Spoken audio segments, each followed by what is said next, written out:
Howdy, my name is Nico. I will be debater A in our debate. Our debate topic is whether Promachus rufipes, the red-footed cannibal fly, or Tendura synthesis, the Chinese praying mantis, is a better predator. I will be defending Tendura synthesis, the Chinese praying mantis. And then my name is Paula, and I will be defending the Promachus rufipes. In this debate, we will explain why the insect we are defending is like the better predator, and we will be describing the biology and behavior of our insects to better explain why they are better predators and why they behave the way they do. The insect I'm defending is also known as the red-footed cannibal fly due to its red-colored feet and their ferocious behavior towards other insects. They are sometimes also referred to as the bee panther or assassin flies, and the insect belongs to the family Acylidae. Insects in this family are also known to be called robber flies. My species, the Tendura synthesis, the Chinese praying mantis, is biologically one of the strongest insects in North America. During our debate, I will discuss the predator behaviors of my species, the weaknesses of my partner species, and whether or not each insect is prey to other predators. The Chinese praying mantis primarily feeds on other mantises, small flies as a baby, and once it's an adult, likes to feed on household flies and other flying insects, and can actually eat a hummingbird. It just chooses not to. Some physical advantages of the Tendura synthesis over other praying mantises is that they are much longer in length, which is approximately 11 centimeters in length and then 4 centimeters in wingspan, which deems them the largest mantis in the United States. Additionally, the Tendura synthesis are expert hiders as they range in color from green to brown, allowing them to camouflage into their desired environment. The Chinese praying mantis, before becoming a full adult, as I said, eats smaller flies and then can eat crickets, household flies, and other insects once it's a full-grown adult. Mantises are very patient and wait for their prey to be in their approximate distance before choosing to fold out their arms and grab them and then kill them. The Chinese praying mantis is able to attack its prey without having to physically move itself, which makes them a lot safer, which is why they have a longer lifespan. They usually live around 6 to 9 months, which is longer than any other fly. Moving along, the weaknesses of the cannibal fly is that they're very small, as they are only around 1 inch, and although they do not have any predators, they do prey on other insects, which are friends of humans, so humans can become their predator.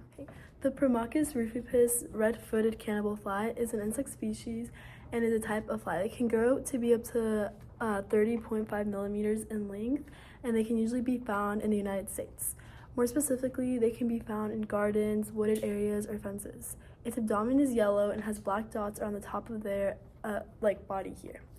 Its wings are almost as big as their abdomen, and they are transparent. Their wings have a brownish color to them. Their thorax is also a brown color and forms the shape of a hump, like that. Their legs are a reddish yellow color and have black spikes at the end of their legs. Their legs are usually tucked inside of them at all times except when they are eating or resting.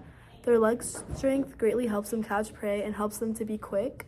They have big black eyes, and their eyes are surrounded by yellow hairs. Females have a black spike that usually gets confused as a stinger, and the males have a rounded black tip at the end of their abdomen. The red-footed cannibal fly cannot sting, but they can bite whenever they feel threatened. They can fly so quickly that when they flap their wings, it sounds as if they were buzzing. Their speed greatly helps them catch their prey before their prey can escape. The red-footed cannibal fly can catch many insects, even ones that are much bigger than them, due to their speed and their leg strength.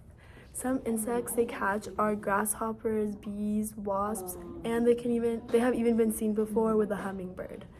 When they catch a prey, they bite them, and the bite releases enzymes that help liquefy the internal parts of the prey, which makes it easier to eat. They usually are rested on tree barks or fences as they wait for their prey to fly by, but they quickly zoom to them.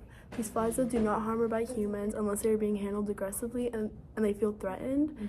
Additionally, they are actually a great insect to have in a garden because they can eat pests that harm plants. They are usually around more often during the middle of the summer and the end of the summer. Debater B mentions that the red-footed cannibal fly has a yellow abdomen and red to yellow colored legs.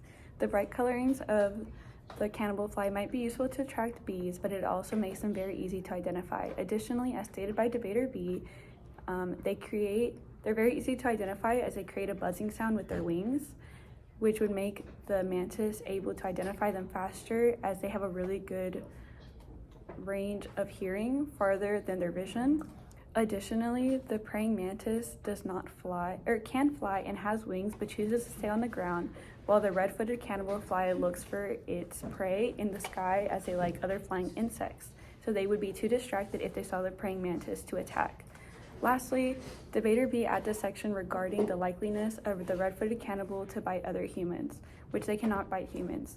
As I mentioned before, humans may be a predator to the red-footed cannibal fly and would wear protective gear to protect themselves or spray them with chemicals. Although the red-footed cannibal flies could be killed off by humans, it is unlikely that they would want to kill them off because they are very helpful to people's gardens and wooded areas as they kill off pests that harms people's plants and gardens.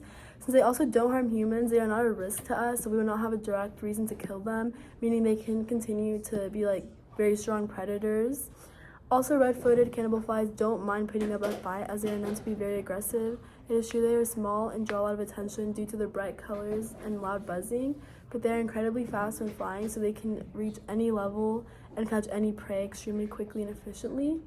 Their strong legs help them fight off the prey and be strong enough to kill them and hold them as they bite them. They are also very good at hiding and waiting patiently for their prey when they hide by fences or window shades. The praying mantis, however, is very big, so they stand out as well to many other prey. They are only truly not seen when they are by green things only. They are also not the best at flying, so they could easily capture prey that is higher up in the air.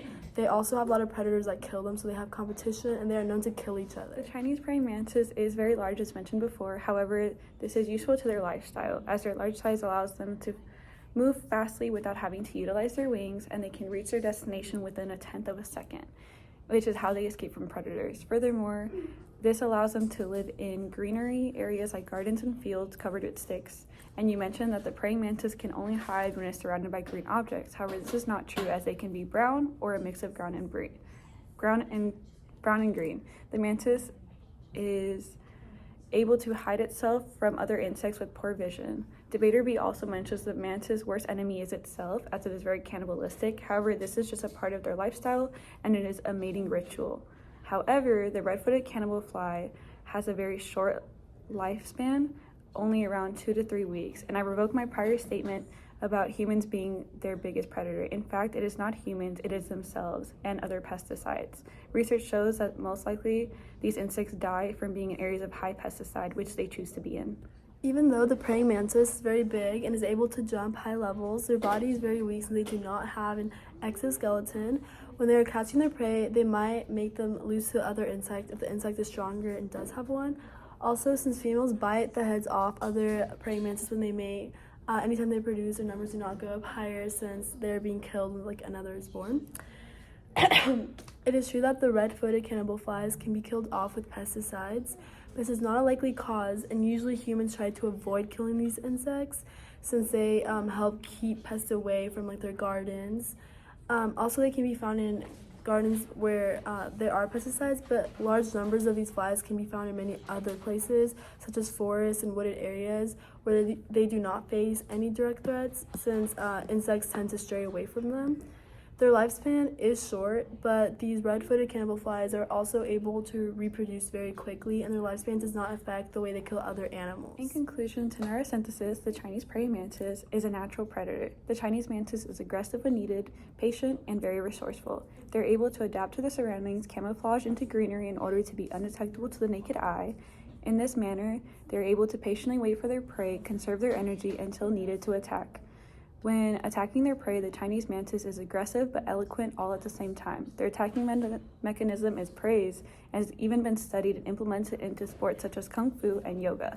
My species is important to study as their diet is composed of insects, which makes them a natural form of insect control. Additionally, the Chinese praying mantis has its own population control, which is good for farmers, as once the mantises eat the other insects, the females will eat all the males. Research shows that the Tenaracensis are friendly and can be kept as pets. We can learn a lot from these Tenaracensis when it comes to strength, speed, and disguising abilities. Overall, the Promachus rufipus, or the red-footed cannibal fly, is a great predator due to their rapid speed and the strength they hold in their legs.